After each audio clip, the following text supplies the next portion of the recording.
Hello friends, स्वागत है आपका अपनी YouTube channel GS study with सानी में। आज हम देखेंगे भारत का उपराष्ट्रपति।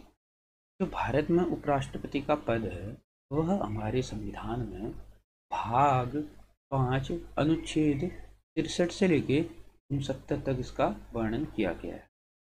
और जो उपराष्ट्रपति का पद है, जैसे राष्ट्रपति का पद हमारे संविधान में अमेरिका के संविधान से लिया गया है, उसी प्रकार उपराष्ट्रपति का पद भी अमेरिका के संविधान से ही लिया गया है। ठीक हो गया। अब हम देखते हैं इसके अनुच्छेद। अनुच्छेद 63 है। अब अनुच्छेद 63 में उपराष्ट्रपति के बारे में कहा गया है। ठीक है, इसमें कहा गया है कि भारत का एक उपराष्ट्रपति होगा। ठीक हो गया। क्योंकि जिस प्रकार से अमेरिका में क्या होता है, उपराष्ट्रपति होता है, उसी प्रकार से भारत में भी क्या होता है, उपराष्ट्रपति का पद होता है। ठीक है। उसके बाद अनुच्छेद 64। अनुच्छेद 64 में कहा गया है कि उपराष्ट्रपति राज्यसभा का सभापति होगा। ठीक हो गया। क्योंकि जो उपराष्ट्रपति होता है, भारत में उपराष्ट्रपति का कार्य तो अन्य कुछ है नहीं, तो इसलिए वह वहाँ कहा गया है कि यह क्या होगा, राज्यसभा का सभापति होगा। जिस प्रकार अमेरिका में जो उच्च सदन है, सीनेट जिसे कहते हैं, उसका सभापति जो होता है उपराष्ट्रपति होता है, उसी प्रकार भारत में भी जो उच्च सदन है, यानी कि राज्यसभा जो उच्च सदन है, इसका जो सभापति होता है वह उपराष्ट्रपति होता है। का वर्णन किया गया है अनुच्छेद 64 में। ठीक हो गया। यानी कि जो भारत में उपराष्ट्रपति की शक्तियां हैं वह अमेरिका के संविधान में वर्णित जो उपराष्ट्रपति है उसी के समान यहाँ पर भी उपराष्ट्रपति को शक्तियां प्रदान की गई हैं। ठीक हो गया। और उसके बाद आता है कि उपराष्ट्रपति का जो वेतन और भत्ता है वो किस हिसाब से दिया जाता है। ठीक हो गया। जो उपराष्ट्रपति है, उपराष्ट्रपति का पद तो यहाँ पर दिया गया है, लेकिन उसका जो उपराष्ट्रपति के हिसाब से जो कार्य है वह कुछ नहीं दिखता है हमें। ठीक हो गया। तो उसको जो कार्य होता है वह राज्यसभा का, उसको क्या बना दिया जाता है, सभापति बना दिया जाता है, यानी कि राज्यसभा का वह सभापति होता है। तो उसको जो वेतन है, जो वेतन भत्ते जो उसको दिए जाते हैं वह राज्यसभा के सभापति के दिए जाते हैं, न कि उपराष्ट्रपति। ठीक हो गया। इसको समझते होंगे कि जो भारत का उपराष्ट्रपति है उसके वेतन और भत्ते राज्यसभा के सभापति के दिए जाते हैं। ठीक हो गया, न कि उपराष्ट्रपति के दिए जाते हैं। फिर उसके बाद आता है अनुच्छेद 65। अब अनुच्छेद 65 में कहा गया है कि उपराष्ट्रपति राष्ट्रपति की मृत्यु या अन्य कारणों से खाली, यानी कि पद खाली होने पर क्या किया जाएगा, कार्यवाहक राष्ट्रपति बना दिया जाएगा। ठीक हो गया। जैसे जो राष्ट्रपति होता है, राष्ट्रपति की अगर मृत्यु हो जाती है या किसी कारणवश उसका पद क्या होता है, खाली हो जाता है, या राष्ट्रपति अपने पद को क्या कर देता है, त्याग देता है, तो उस परिस्थिति में क्या हो जाता है कि राष्ट्रपति का पद खाली हो जाता है। तो ऐसी स्थिति में जो उपराष्ट्रपति होगा वह उपराष्ट्रपति क्या करेगा, राष्ट्रपति का पद ग्रहण करेगा। ठीक है। तो उसको कैसा राष्ट्रपति, कार्यवाहक राष्ट्रपति बना दिया जाएगा। ठीक हो गया। फिर उसके बाद क्या होता है, जब तक वह कार्यवाहक राष्ट्रपति दिया जाता है, उसके 6 महीने के बाद, मतलब 6 महीने के अंदर अंदर उसको क्या, राष्ट्रपति का क्या चुनाव दोबारा से किया जाता है। ठीक हो गया। तो जो उपराष्ट्रपति होता है उस उपराष्ट्रपति को क्या किया जाता है, राष्ट्रपति के पद खाली होने की स्थिति में उसको कार्यवाहक राष्ट्रपति बना दिया जाता था। इसका वर्णन किया गया है अनुच्छेद 65 में। ठीक हो गया। परंतु इसे सारी राष्ट्रपति की शक्तियां प्रदान होंगी। ठीक हो गया। जब क्या होगा कि उपराष्ट्रपति कार्यवाहक राष्ट्रपति होगा। ठीक हो गया। मतलब जब राष्ट्रपति के पद खाली होने पर उसको राष्ट्रपति बना दिया जाएगा, यानी कि कार्यवाहक राष्ट्रपति बना दिया जाएगा, तो उस स्थिति में उसकी जो शक्तियां होंगी, ठीक हो गया, उसकी जो शक्तियां होंगी वह शक्तियां उपराष्ट्रपति की ना होकर के वह राष्ट्रपति की हो जाएंगी, यानी कि उसको सारी शक्तियां प्रदान होंगी। ठीक है। जैसी शक्तियां राष्ट्रपति की होती हैं उसी प्रकार की सभी शक्ति उपराष्ट्रपति की भी होंगी, यानी कि जब वह कार्यवाहक राष्ट्रपति होगा। और जो उसके वेतन और भत्ते होंगे, जो वेतन और भत्ते होंगे उपराष्ट्रपति के, वह पहले जब उपराष्ट्रपति के पद पे होता है तब तो उसको राज्यसभा के सभापति होने की वेतन और भत्ते दिए जाते हैं, परंतु जब उसे कार्यवाहक राष्ट्रपति बना दिया जाता है तो उसकी सारी शक्तियां राष्ट्रपति की प्रदान हो जाती हैं और उसका जो वेतन और भत्ता होता है वह भी राष्ट्रपति के ही दिए जाते हैं। ठीक हो गया, यानी कि उसको सभापति होने के नहीं दिया जाता है, और उसको जो दिया जाता है वेतन और भत्ता वह राष्ट्रपति के ही दिए जाते हैं। इसका वर्णन किया गया है अनुच्छेद 65 में। ठीक हो गया। अब यहाँ पे एक सवाल पूछता है कि जो राष्ट्रपति होता है वह अपना त्याग पत्र किसे देता है। ठीक हो गया, किसको प्रदान करता है। तो जो राष्ट्रपति होता है वह अपना त्याग पत्र उपराष्ट्रपति को देता है। ठीक है, और जो उपराष्ट्रपति होता है वह अपना त्याग पत्र राष्ट्रपति को देता है। ठीक हो गया, मतलब इनमें क्या होता है, अगर राष्ट्रपति त्याग पत्र देगा तो उपराष्ट्रपति को देगा, और उपराष्ट्रपति अगर त्याग पत्र देगा तो राष्ट्रपति को देगा। ठीक हो गया, तो इसमें क्या होता है कि उपराष्ट्रपति और राष्ट्रपति दोनों एक दूसरे को क्या करते हैं, अपना अपना त्याग पत्र देते हैं। फिर उसके बाद आता है अनुच्छेद 66। ठीक हो गया, अनुच्छेद 66 में उपराष्ट्रपति का निर्वाचन, यानी कि जो उपराष्ट्रपति होगा उसके निर्वाचन से संबंधित प्रावधान इसमें किए गए हैं। ठीक हो गया, जैसे क्या होता है कि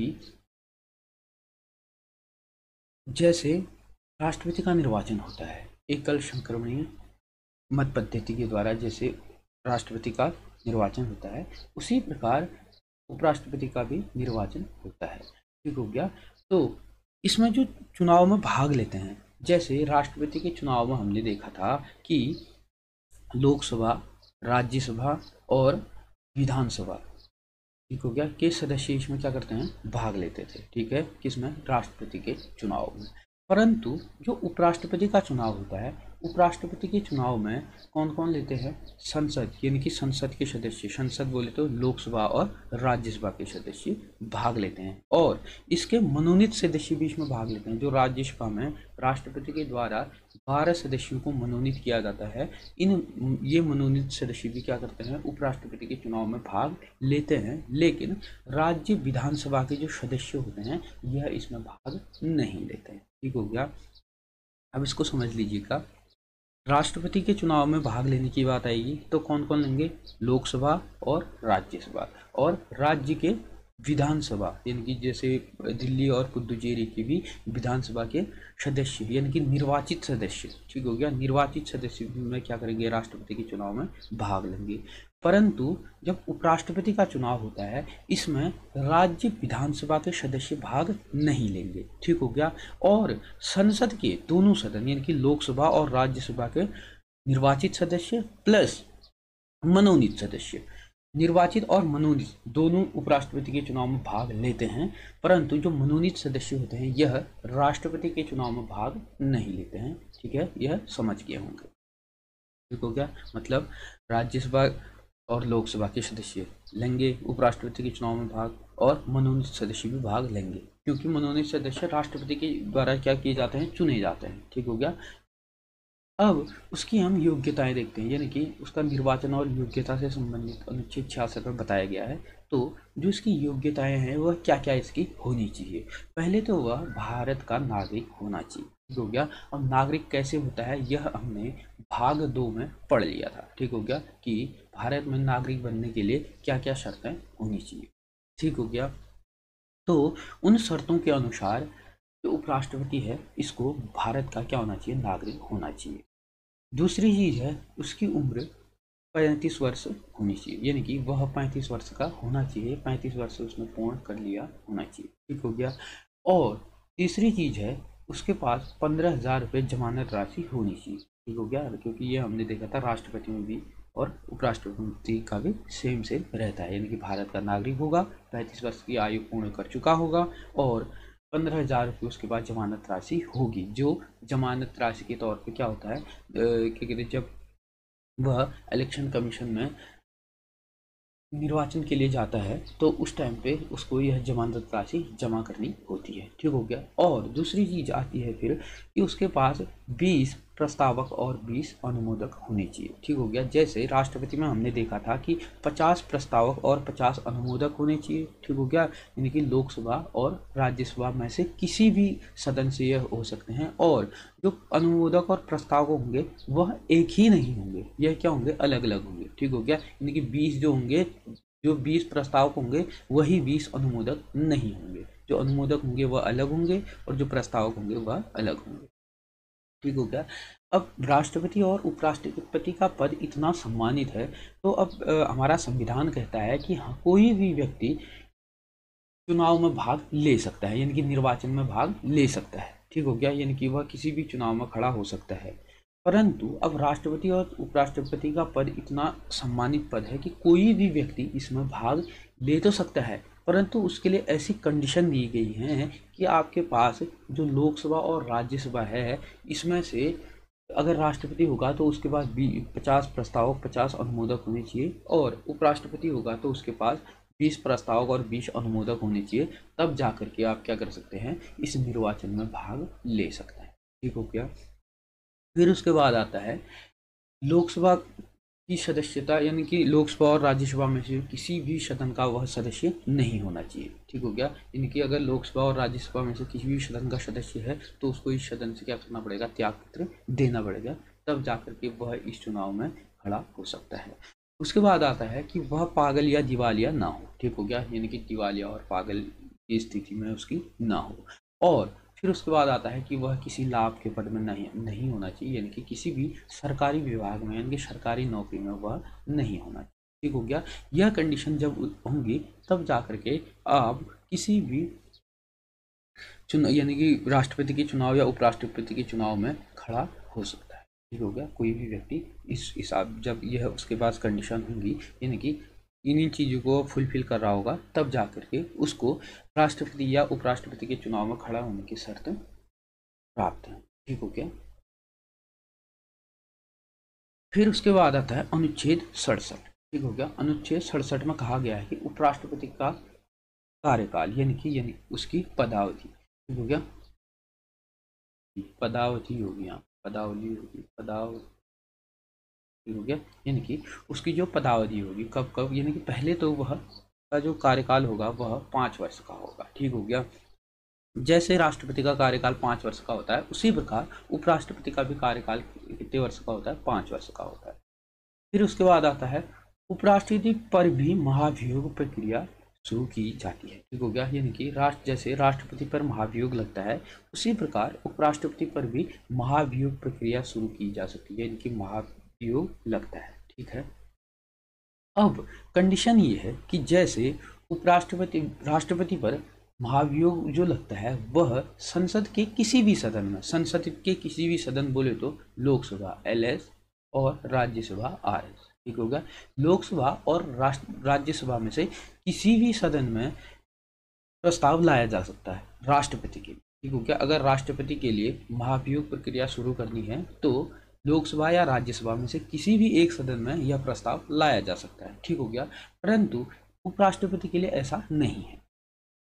उपराष्ट्रपति जो होता है वह होता है राज्यसभा का सभापति। ठीक हो गया, वह राज्यसभा, यानी कि RS जो है राज्यसभा, इसका क्या होता है, वह सभापति होता है।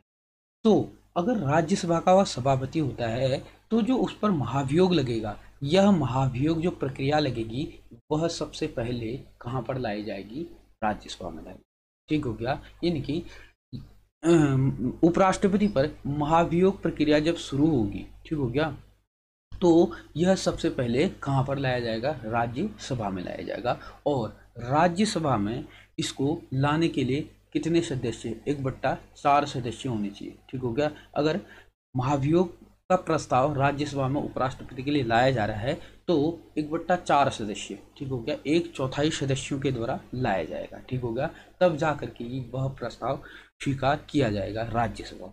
ठीक हो गया, यानी कि जैसे राष्ट्रपति के लिए भी 1/4 सदस्यों के द्वारा लाया जाता है, उसी प्रकार उपराष्ट्रपति के लिए भी यह 1/4 सदस्यों के द्वारा क्या किया जाएगा, प्रस्ताव लाया जाएगा। किसमें, राज्यसभा में। इसके लिए उपराष्ट्रपति के लिए, अगर राष्ट्रपति के लिए होगा तो लोकसभा या राज्यसभा में से किसी भी सदन में लाया जा सकता है, परंतु उपराष्ट्रपति के लिए सिर्फ राज्यसभा में ही यह क्या किया जाएगा, लाया जाएगा।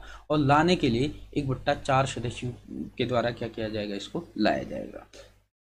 उसके बाद जब यह राज्यसभा में लाया जा रहा है तो राज्यसभा में लाने के बाद इसको 2/3 यानी कि 2/3 बहुमत, ठीक हो गया, 2/3 सदस्यों के द्वारा इसको क्या करना होगा, पास करना होगा, यानी कि 2/3 बहुमत, यानी कि 66%, यानी कि 66% बहुमत से यह प्रस्ताव जो होगा वह पास होगा। किसमें, राज्यसभा में। ठीक हो गया। अगर 2/3 बहुमत से यानी कि 66% बहुमत से अगर यह पास नहीं होता है तो इसको क्या कर दिया जाएगा, फिर रद्द कर दिया जाता है। ठीक हो क्या, यानी कि इसके लिए विशेष बहुमत चाहिए होता है। महाभियोग प्रक्रिया जब शुरू होती है तो उसको पास करने के लिए विशेष बहुमत चाहिए होती है, तभी जाकर के वो किसी सदन में पास हो पाता है। ठीक हो गया। जैसे ही यह 66% बहुमत से पास हो जाता है तो उसके बाद क्या होता है, इसको दूसरे सदन में यानी कि लोकसभा में भेजाया जाएगा, क्योंकि प्रस्ताव तो लाया जाता है राज्यसभा में उपराष्ट्रपति के लिए, फिर उसके बाद इसको लोकसभा में भेजा जाता है। ठीक हो गया। जैसे राष्ट्रपति को 14 दिन का समय दिया जा रहा था तो उसी प्रकार से उपराष्ट्रपति को भी अन्य सदन में कार्यवाही शुरू होने से पहले उसको 14 दिन पहले उसको बताया जाता है कि आप पर महाभियोग प्रक्रिया लाई जा रही है। ठीक हो गया, यानी कि उसको 14 दिन का समय दिया जाता है कि आप अपनी दूसरे सदन में जाकर के अपनी शपथ दें कि आप पर महाभियोग प्रक्रिया क्यों नहीं लगाई जाए या क्यों लगाई जाए, इस हिसाब से आप अपनी सफाई देंगे। यानी कि उसको 14 दिन का समय दिया जाता है, किसको, उपराष्ट्रपति को। ठीक हो गया। और राष्ट्रपति को भी क्या होता था, 14 दिन का समय दिया जाता है, और उपराष्ट्रपति को भी एक सदन में जब प्रस्ताव पास हो जाता है तो दूसरे सदन में जब उसको भेजा जाता है उससे 14 दिन पहले क्या किया जाता है, उसको बताया जाता है कि आप पर महाभियोग प्रक्रिया शुरू हो रही है, आप दूसरे सदन में जाकर के क्या कर सकते हैं, इसके बारे में बता सकते हैं, यानी कि अपनी सफाई दे सकते हैं। जब एक सदन में यह पास हो जाता है, जब उसको 14 दिन का समय दिया जाता है और वह अपनी सफाई देता है, फिर उसके 14 दिन के बाद दूसरे सदन यानी कि लोकसभा में यह प्रस्ताव भेजा जाता है और फिर इसमें प्रक्रिया शुरू होती है, और उसके बाद उसको लोकसभा में भी क्या होता है, 2/3 बहुमत से इसको पास होना हो। ठीक हो गया। अगर 2/3 बहुमत से पास होता है तो महाभियोग प्रक्रिया जो होती है वो पूर्ण होती है, नहीं तो इसको अगर 2/3 बहुमत से पास नहीं हो पाता है तो इसको यहीं पर रद्द कर दिया जाता है। ठीक हो गया। और क्या होता है कि जो महाभियोग प्रक्रिया होती है इसमें कभी भी संयुक्त बैठक नहीं की जाती। ठीक हो गया, यानी कि जो राष्ट्रपति के द्वारा संयुक्त बैठक बुलाई जाती है वह महाभियोग प्रक्रिया या जो संविधान संशोधन होता है इस पर कभी भी संयुक्त बैठक नहीं बुलाई जाती। ठीक हो गया।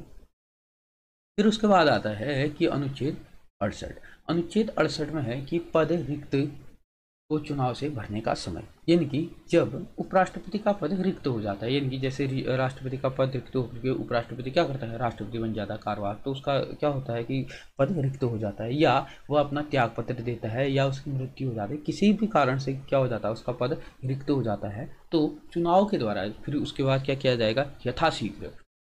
ठीक हो गया, यानी कि जल्दी से जल्दी चुनाव कराया जाएगा और चुनाव से क्या किया जाएगा, उपराष्ट्रपति का पद जो है वह भरा जाएगा। ठीक हो गया, इसका वर्णन किया गया है अनुच्छेद 68 में। फिर उसके बाद आता है अनुच्छेद 69। ठीक हो गया। अनुच्छेद 69 में उपराष्ट्रपति को शपथ, ठीक हो गया, उपराष्ट्रपति को शपथ दिलाने की बात की गई है। जैसे राष्ट्रपति को शपथ दिलाता है सर्वोच्च न्यायालय का न्यायाधीश, यानी कि CJI, chief justice of India. ठीक है क्या, सर्वोच्च न्यायालय का सर्वोच्च न्यायाधीश राष्ट्रपति को क्या करता है, शपथ दिलाता है। अगर CJI अनुपस्थित है, उपस्थित नहीं है, तो जो अन्य वरिष्ठ न्यायाधीश होगा वह क्या करेगा, राष्ट्रपति को शपथ दिलाएगा। परंतु जब उपराष्ट्रपति को शपथ दिलाने की बात आती है तब उसको शपथ दिलाता है भारत का राष्ट्रपति। ठीक हो गया, यानी कि भारत का राष्ट्रपति क्या करता है, उपराष्ट्रपति को शपथ दिलाता है। और मैंने यह आपको बता दिया है कि उपराष्ट्रपति जो होता है वह अपना त्यागपत्र राष्ट्रपति को देता है और राष्ट्रपति अपना त्यागपत्र उपराष्ट्रपति को देता है। उसके बाद नोट में हम एक देखते हैं कि यह अधिकतर परीक्षाओं में पूछा जाता है कि जो राष्ट्रपति सम्मान को देने वाली समिति होती है, ज्यूरी, ठीक हो गया, इसका जो अध्यक्ष होता है वह उपराष्ट्रपति। ठीक हो गया। अब क्योंकि इसमें घुमाने के लिए पूछता है कि राष्ट्रपति सम्मान को देने वाली समिति, क्योंकि राष्ट्रपति के नाम से दिया जाता है ना सम्मान, तो अधिकतर लोगों के दिमाग में ये रहता है कि इसका अध्यक्ष भी कौन होगा, राष्ट्रपति होगा, किसका, ज्यूरीज का। ठीक है, परंतु इसका जो अध्यक्ष होता है वह उपराष्ट्रपति, इसका राष्ट्रपति सम्मान को देने वाली समिति ज्यूरीज का अध्यक्ष उपराष्ट्रपति होता है। ठीक है, तो आज की क्लास में हमने उपराष्ट्रपति को अच्छे से देख लिया है।